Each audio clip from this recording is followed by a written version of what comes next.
And Fox 5 is your local election headquarters, and we are now 34 days out from Election Day. Yeah, from now until then, we're going to be speaking with our local candidates about their plans if they win. Today, we are talking about the 51st Congressional District race, as Congresswoman Sara Jacobs is the incumbent, facing off against City of El Cajon Mayor Bill Wells. And joining us here in studio now to talk about her campaign is Congresswoman Jacobs. Great to see you. Thanks so much for joining us. Thanks for having me. Of course, you are going for a third term here in Congress. Let's talk about your first two terms. What have you learned? What has worked? And how does that kind of inform, I guess, your plans for a third term?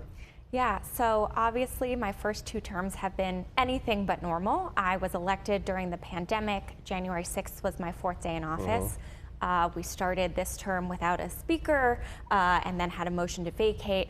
But amidst all of that chaos, I really feel like I've found ways to actually deliver for our community here in San Diego on addressing housing issues, childcare, and I'm going to continue finding ways to work with anyone to deliver for our community here in San Diego and find big, bold solutions to the challenges that we're facing. And you talked a little bit about some of the issues, but what are the other issues facing the community that you represent? You know, you'll probably be unsurprised to know that the number one thing I hear from folks here in San Diego is that the cost of living is too high. And those are issues that I've been working on my entire time in Congress, and I want to continue working on, in particular, the cost of housing. And one of the things I hear from everyone, regardless of their political affiliation, if they have kids, they are having a hard time finding and affording childcare. Yeah. And that's one of my big priorities, getting the federal government to fund a universal childcare system where families can actually afford and access the childcare that meets their needs. Yeah, life is expensive, right? Housing, childcare, and food, and everything in between, vehicles. What can you do as a member of Congress to try and push that forward? And talk a little bit about working, you said you'll work with anybody, working across the aisle, because it feels like, I don't know if it's true, you tell me, but it feels like it's so hard to see that happen. Yeah, absolutely. Look, there's a lot we can do from the federal level. I'm really proud that as San Diego's sole member on the House Armed Services Committee, I've created and worked on a bipartisan coalition to address these quality of life issues, these really recruitment and readiness issues for our military. So we have bipartisan bills that we are getting passed that are around our military housing, that are around making sure we have military childcare for all of our military families, and that those childcare providers are getting paid a living wage. You know, recently here in San Diego, our military childcare wait list was around 4,500 families long. So if we can try and help address, making sure that the military is taking care of their people, I think it will alleviate some of the pressure off of our broader childcare and housing system. And you're on the Foreign Affairs Committee. Obviously, this has been a big thing in the news today. We just had those missile strikes. What's your take on the conflict going on? Yeah, as you know, as many folks know, I have family who lives in Israel, so I checked in with them this morning as soon as I heard, and luckily they are safe. They are in their bomb shelters, but it's really scary, and it's really scary to see what's happening in the region.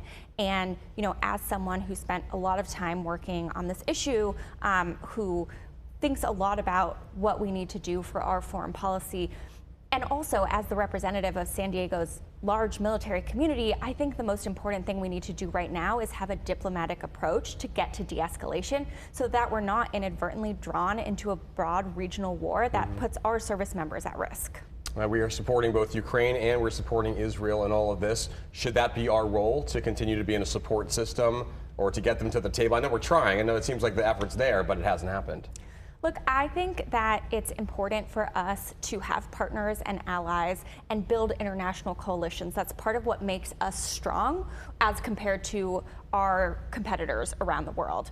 And it's important that we hold our partners and allies to the same standards that we hold ourselves and that we hold all of our partners and allies. I'm actually the chair and founder of the Protection of Civilians in Conflict Caucus, and a big part of that work is making sure I'm doing oversight of our own military's civilian casualty and civilian harm reduction, but also of all of our partner and allies' work around civilian harm reduction as well. Before we let you go, I want to ask you one more question, because I know you mentioned it today, and I remember we talked about it in the past. Your fourth day of work, first time in Congress 4 years ago, was January 6th. What do you anticipate? What is the anticipation on Capitol Hill if Vice President Harris wins, if former President Trump wins? What's the feeling there? Look, I would be lying to you if I was telling you that I wasn't nervous about it, obviously. But we, as the House Democrats, are looking at every option and making sure that we're ready for whatever happens, and make sure that we do stand up for a peaceful transfer of power, which is one of the most important cornerstones of our democracy. All right, Congresswoman Sara Jacobs, thank you so much for being here with us today. We really appreciate it. Thanks for having me. Thank you. Of course. And happening this Friday, Congresswoman Jacobs' opponent, Mayor Bill Wells, will join us on the Fox 5 morning show at 6:30 to talk about his campaign. You can find these interviews and our full election guide up on our website, fox5sandiego.com/election.